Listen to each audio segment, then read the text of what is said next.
back to the good old days. Let me take you back to the good old days. Let me take you back to the good old days. Oh, yeah. Let me take you back to the good old days. Let me take you back to the good old days. Let me take you back to the good old days. Let me take you back old school. Let's go back to the good old days. Let's take Let me take you back Let's go to the good old days. Let me take you back to the good old days. Let me take you back.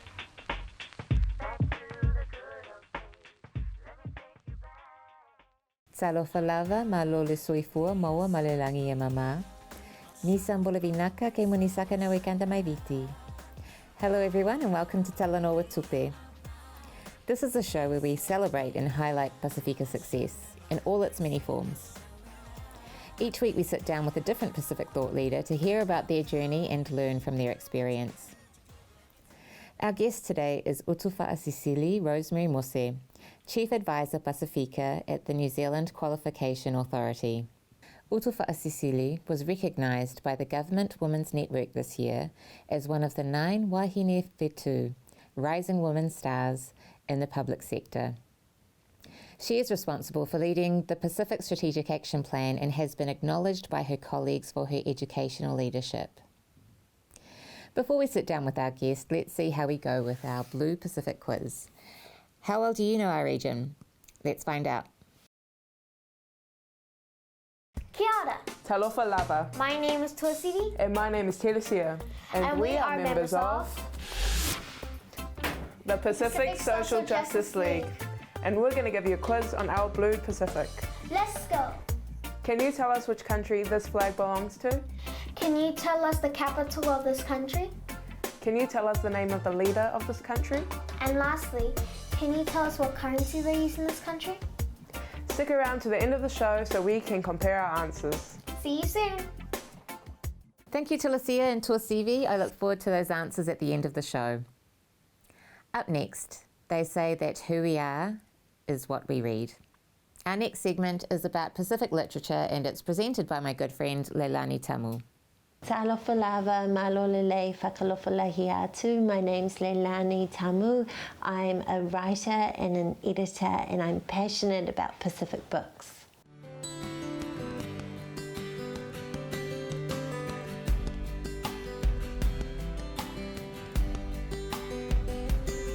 The book I'm reviewing today is called Josepha and the Voo, and it's by Tulia Thompson, who's an author of Fijian, Tongan and Pākehā descent based in Aotearoa, New Zealand. And I really love Josepha and the Voo. It's a great book for children. My daughter, who's 10, is reading it at the moment, so it's a good chapter book.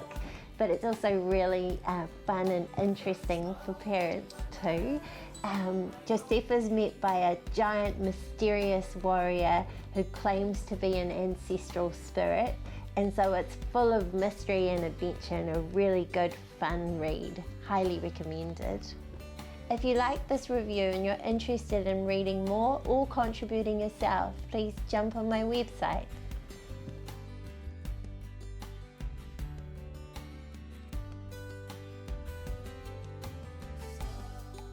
Thank you, Leilani. After the break, we're joined by Utufa'asisili Rosemary Mose, recognised as one of the rising women stars in the public sector and a leader in education.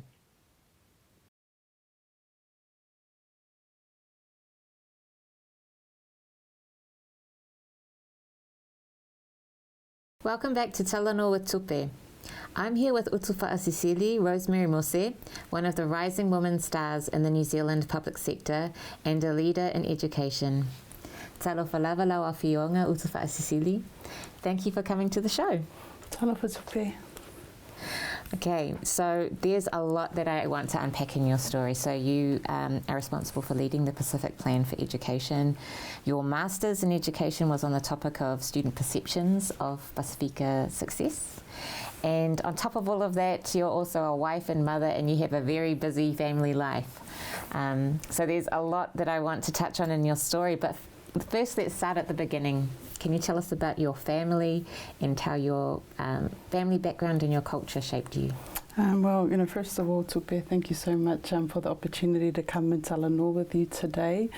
As you said, my name is Utufa'asisili Rosemary Mose, born and bred in Auckland, so lived in New Zealand my whole life and recently moved to Wellington.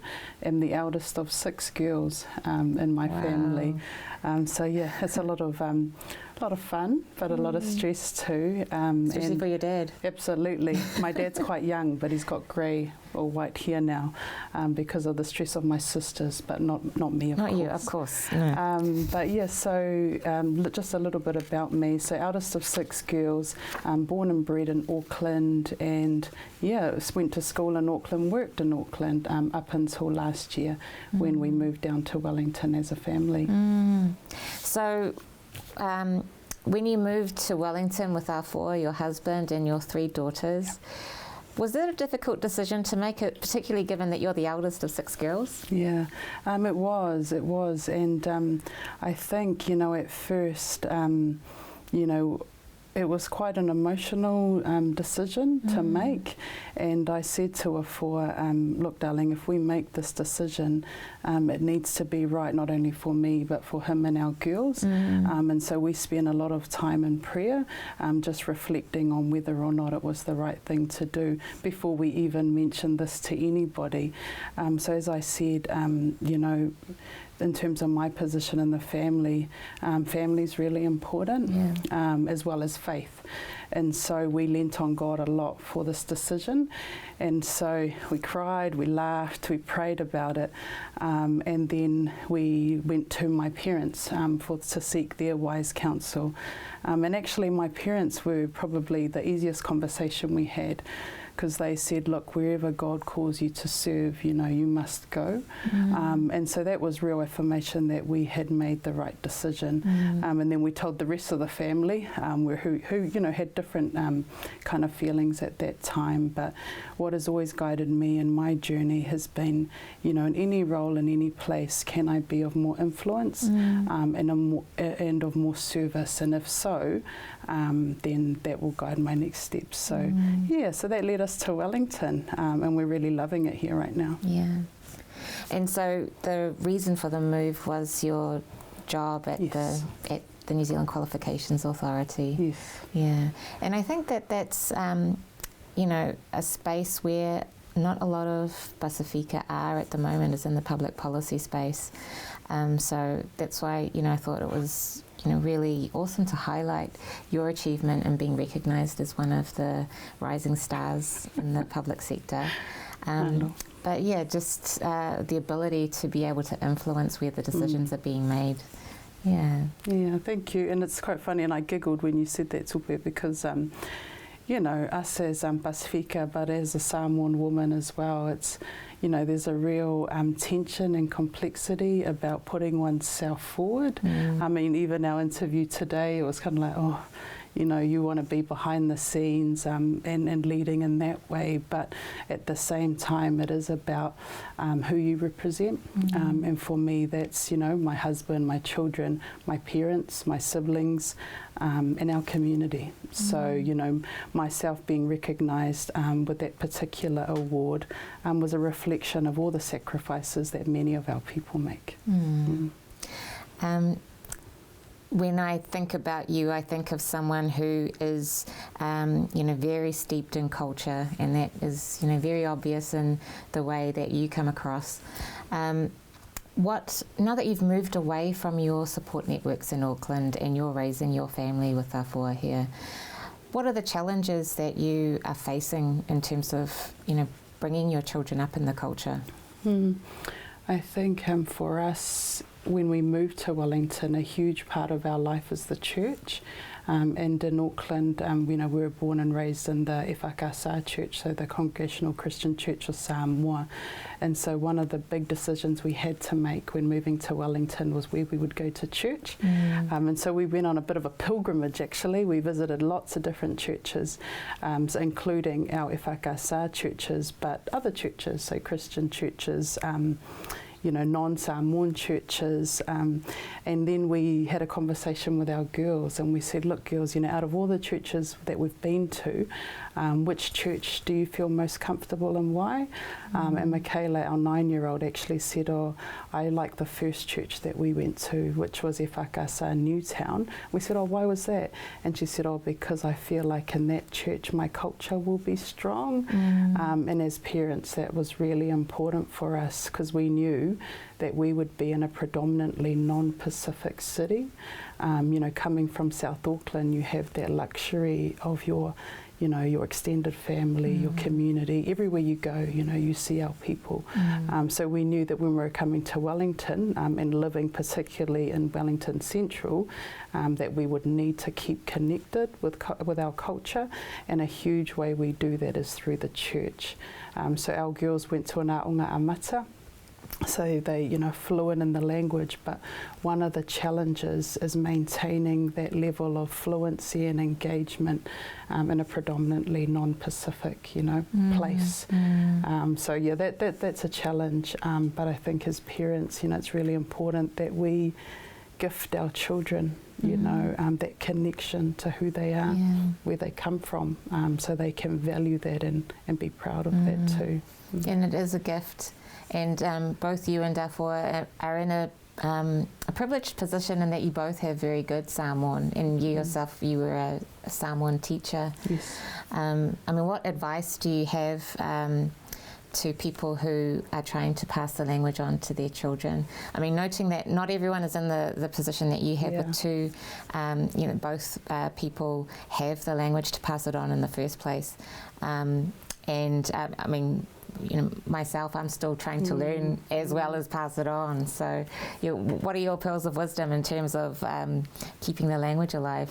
I think, we have to value it. So it first comes from that strength base that, to learn our language is a really good thing, and that to learn is to make mistakes. When I used to teach Samoan to both, young people but also adults, often they wouldn't know it, in their head, but you can never be fluent in a language unless you develop confidence, to speak. So to speak is to make mistakes, and I think, immerse yourself with people that do speak the language, and have fun learning. It's not all the formal Samoan that we hear, it's actually, the conversations that are really rich.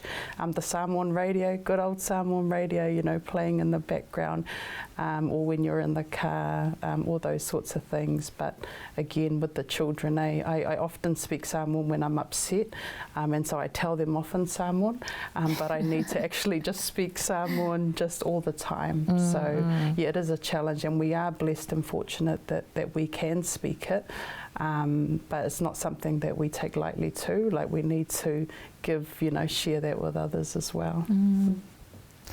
So a little known fact about you is that you were crowned Miss Samoa in 2003. So how was that experience for you? Yeah, it's a little known fact because I hardly ever talk about it. Funny, when I used to work at my former workplace, one of my colleagues, must be a young person thing, they Googled me and then found out this little known fact, and I had to tell my colleague, hey, you better not tell anyone. It was so funny because he used to blackmail me about it. But the reason why kind of no one knew that was because it wasn't something that I openly share, a lot. And I've been reflecting about that actually, now that I've gotten older, and I think it's because I have always, valued beauty in a different way, and being Christian, first and foremost, a child of God. Beauty has many different meanings, and going through university, I studied gender and feminism and all those things, and so to find myself in a beauty pageant, even though it was a Samoan one, let alone win one, was really complex.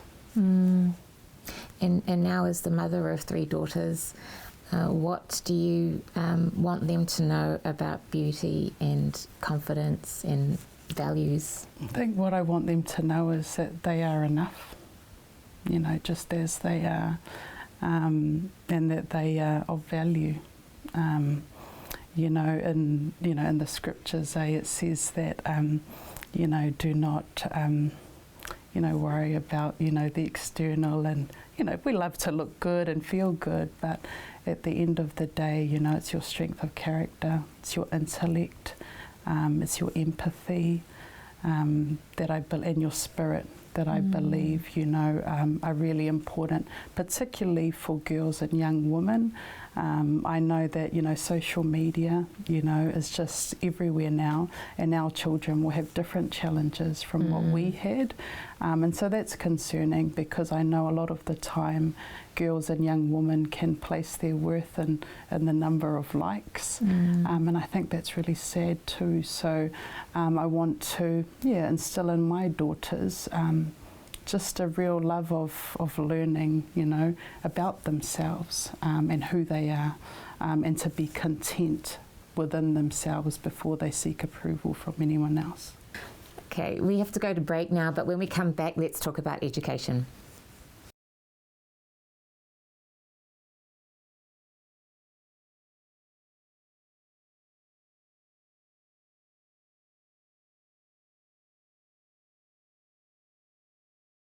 Utufaasisili. So throughout your career, you've shown a commitment to education and to Pasifika success. And the topic of your Masters was about student perceptions of success. So can you tell us about that? What does success look like to Pacific students? So, first of all, it was a real privilege to speak to Pacific students, and in my journey in education, actually, students have always been at the heart of what I do and why I do it, because I love seeing students become successful. And so for my master's study, one of the questions, there are several questions, but primarily looking at students' own understanding or conceptions of what they believe success to be. And for most of the students, they actually didn't describe success as a destination. I interviewed year 13 students that were already on track to get Merit or Excellence endorsement at level 3. But on the whole, they viewed success as not being about the destination itself, like a good job or a fancy home or a nice car. They actually spoke more about the importance of collective endeavour and the reason why they were aspiring to do well. And, without fail, that was for their families, that was for their communities. And I still see that as a strong driver for many Pacific people today. And what does success look like to you?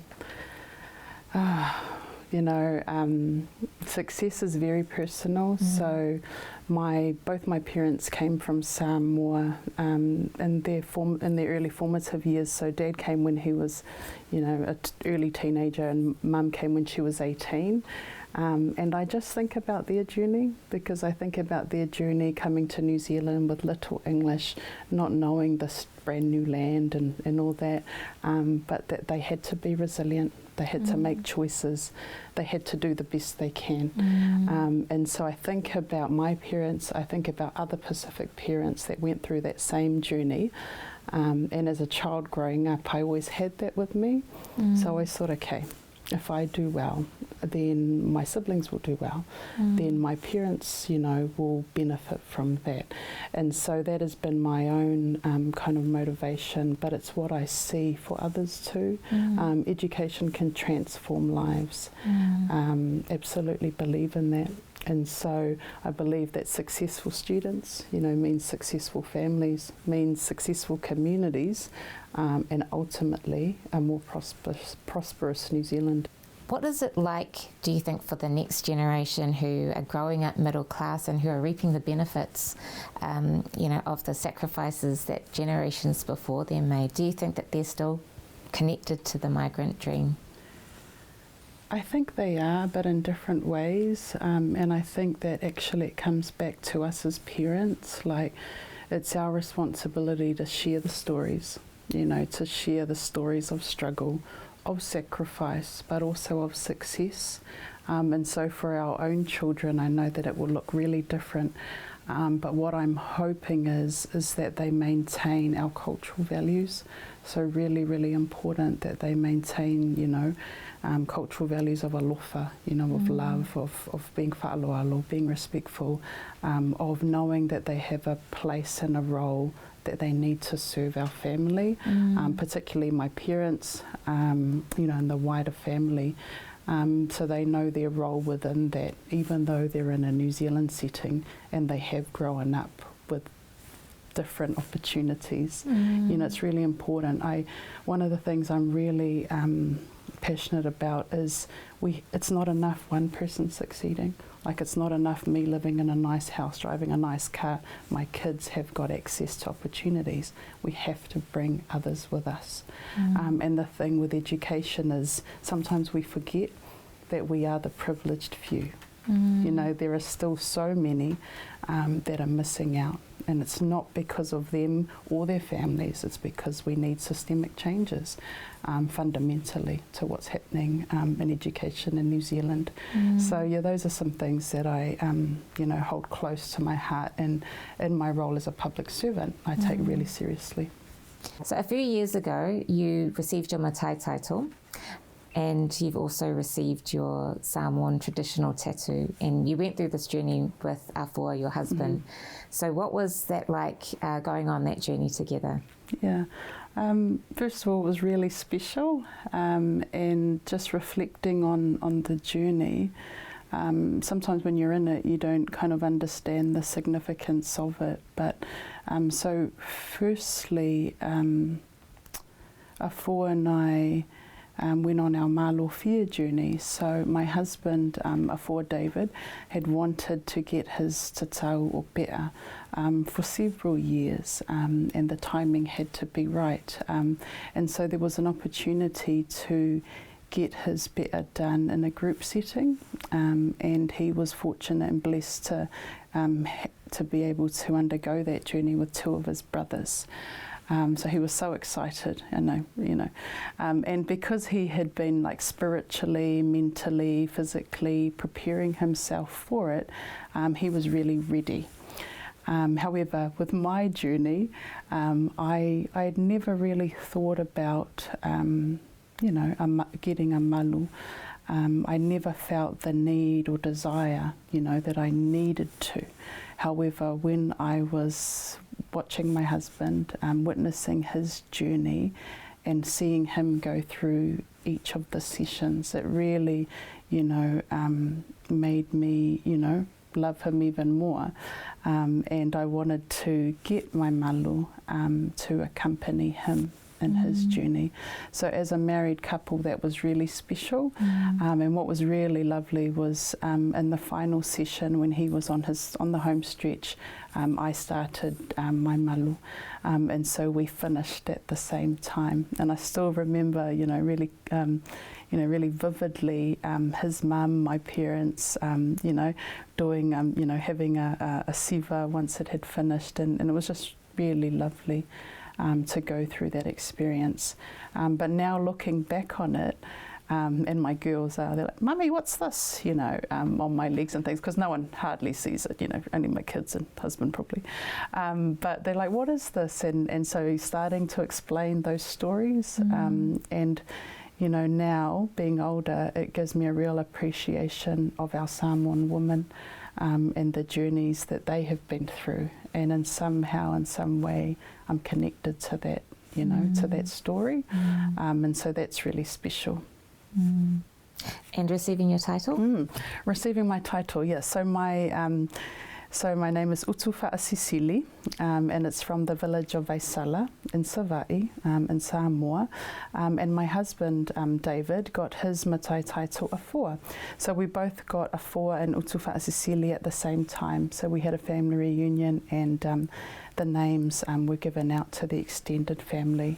So that was really special. And actually at first it was only my husband that was going to be acknowledged in that, and I was happy with that. But throughout the process, my aunties and uncles said, no, it's fitting if I also receive a title. And at first I was a bit uncomfortable with that because I thought, oh no, it's okay if my husband gets a title, then he represents both of us. But David himself, Afua, said, no, I want, you know, Rose to get a title because it's her family and to acknowledge the service that she, you know, has done over the years. And my uncles, said the same thing. And so my name, Utufaasisili, is the name of the warrior Funefe'ai, my grandfather from that village. And all the eldest girls in my family have Utufa'asisili. So that connects us, which is really lovely. And on a funny note, Afua calls me Sicily because I think when I was somewhere they said, oh, Utufa'asisili. And so now a pet name for me is Sicily, and he's Afua. But it is special. But with that comes huge responsibility too, just like the Malofia. So if you're prepared to get a Matai title and the Malofia, if you're gifted that, then with it comes certain, responsibilities about, there's a Samoan saying that says, e longo fiele le Samoa lana tū tautala malana savali. So you can tell a Samoan by the way they stand, they talk, they walk how they be. And so, if we're going to have our mea sina or our treasures from Samoa, then it is our responsibility to look after those appropriately too. And I use my Matai title at work and everywhere now. And a former leader of mine said, no, be proud of it, put it front and centre, and then educate people on how to say it properly. And your colleagues don't have any problems with pronouncing your name? It's really good, and actually it's an opportunity for learning. Like they say, oh, so what is this about? Can you tell me? And now they're really mindful and really wha'aloalo when they see Matai titles because they want to say it properly, but also they understand the significance of it, that it's from your family and it's from your village. It's a really awesome learning opportunity. So you mentioned that in the system there are things that need to be changed in order for Pasifika to be successful, and part of your job is leading the Pacific Strategic Action Plan. What are the parts of the system where you're most focused on changing? So there's several parts, but I think, fundamentally it needs to be a whole of pathway approach. So right through from our teachers, we need more effective teachers and leaders for Pacific students. That's both non-Pacific and Pacific. But we also need the curriculum to be rich and authentic and engaging. We need our teachers that are in front of our students to understand, what culturally responsive pedagogy looks like, how important that is. We need the assessments to be, tailored and all those sorts of things. So it's right through. But I also think that, we have our greatest resource, which is our students themselves. Often, when we're in these sorts of roles, you forget that students have agency, and that actually, why don't we ask them? Like, people come and ask me, oh, to what do the Pacific learners think? And I said, well, why don't we ask the Pacific learners themselves? And I guess that's one thing, is that, it's not one size fits all, that everyone's story and journey is different. But I believe that we can make some huge shifts if we were just to focus on certain groups of students and do things differently. You just mentioned about finding materials that are going to engage the students. That would be a really awesome place to start. I have heard of schools from back home in South Auckland, where I'm from, that are still studying Shakespeare, and I'm sure if you ask the students, they'd probably have different ideas about the books that they wanted to study. Definitely, and it's and You know, I think it's about, you know, having those high expectations but high support as well put in place. And so if you're going to study Shakespeare, I love Shakespeare, you know, at school, you know, how can, actually there's really similar themes here with some of our Pacific stories and narratives. So yeah, how can we make it, you know, engaging for learners, and learners in Avondale are going to be different from learners in Otara and different from learners in Porirua, you know. So yeah, it's you know, our education system has to respond differently. So you've been recognised by your colleagues as a leader in education and in the public service, and that still is a space which is dominated predominantly by Balangis. When you sit at that table where decisions are being made, you know, what are the leadership qualities that you bring with you that come from your cultural background? I believe that we, you know, when we sit at that table, we don't sit alone, and we sit with our collective strongly behind us. I believe that our lived experiences, our different way of seeing the world is much needed.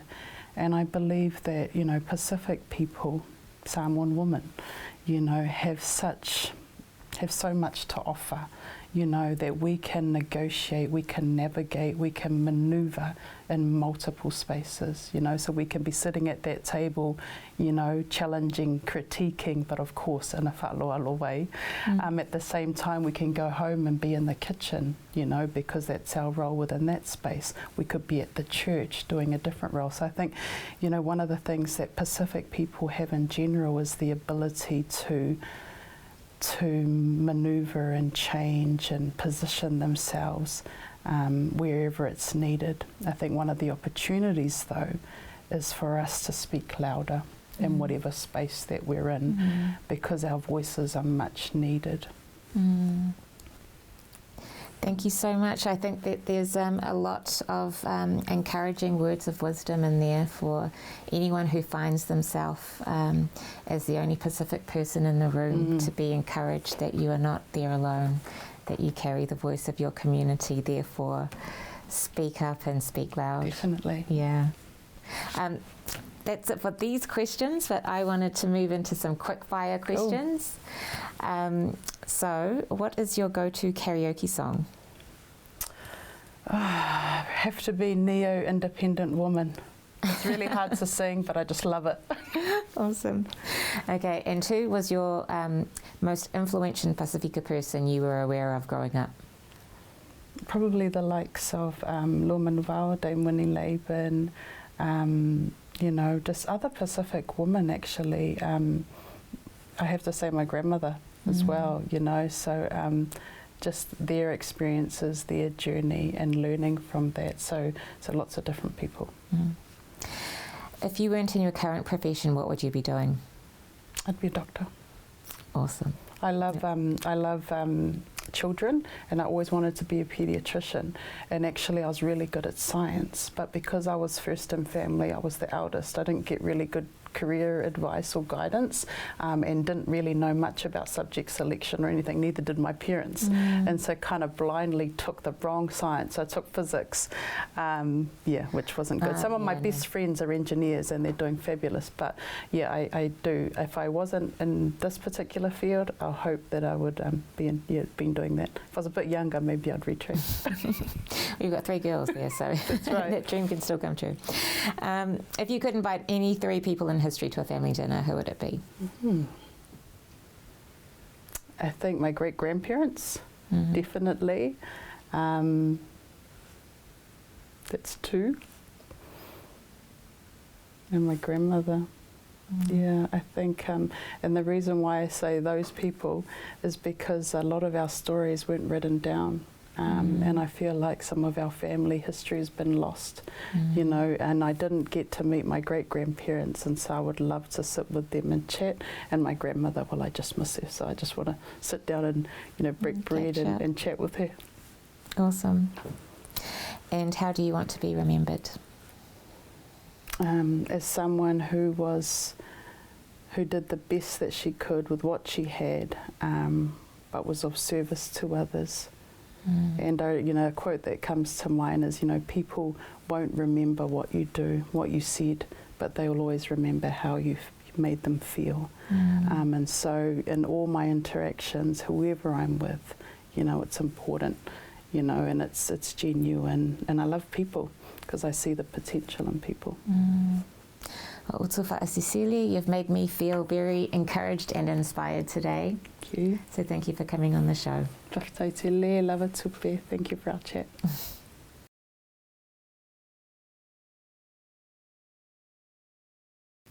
In our next segment, we call on parenting experts from the Martin Hautus Foundation Trust, which has been running parenting courses since 2010, because our precious children do not come with a manual. Here's a helpful strategy for you to enhance communications with your kids. Talofa, ladies. My name is Maretta Solomon. And I'm Talanoa Solomon-Mua. And so for the last 10 years, we've been delivering a parenting program that focuses on a different idea each week to help our parents build more positive communication and bond with their children, because parenting is the most important job that one will ever do. However, our precious gifts do not come with a manual, so that's our aim each week, to build more positive communication and bond. For this week is give labelled praise. Labelled praise is when you not only say good boy or good girl, but you add on what it is that they have done to earn the praise. For example, good boy for waiting your turn, or good girl for sharing your toys. This tells them exactly why you are happy with them, and so they will repeat it again and again. Remember to continue to praise each time they show it. Thank you for joining us. If you would like to know more about Martin Hautus Foundation Trust, You can like our Facebook page and see the details on the screen. Thank you for that awesome tip. Also to note, these tips also work very well on husbands. Okay, let's see how we did on the quiz. Please take it away, Sia and CV. Welcome back to the PSJL quiz. Let's compare our answers. This flag belongs to Tokelau. The capital of Tokelau. This is not a simple answer. Tokelau is made up of 3 small coral atolls, Atafu, Whakaofo, and Nukunonu. The capital rotates yearly among the 3 atolls. The currency of Tokelau is the New Zealand dollar. For 4 tuisano is the ulu or Tokelau. Thank you for joining us and hope you did well. If you want to join the Pacific Social Justice League, follow us on our social media platforms. Mode! Thanks everyone for joining us today. Now to end our show, we have the sweet sounds of Soul Brown and the Soul Sisters. Whawhataitele lava mo le tātou pulokalame lenei aso, soifua ma ia manuia. See you next time on Talanoa Tupe.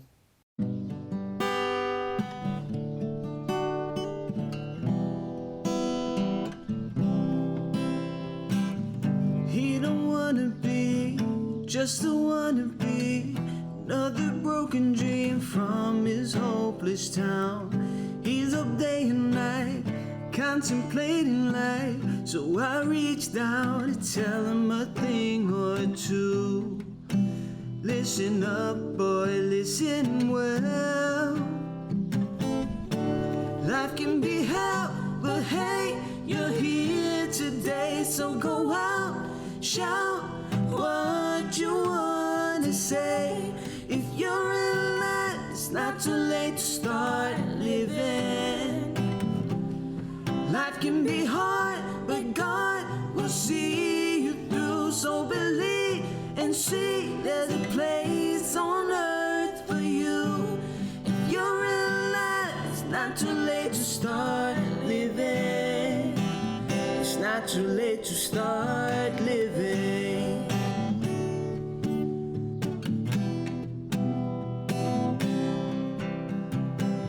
She don't wanna be just a wannabe, a teenage beauty queen the boys will never see. She's up day and night, contemplating life, so I reached out to tell her a thing or two. Listen up, girl, listen well.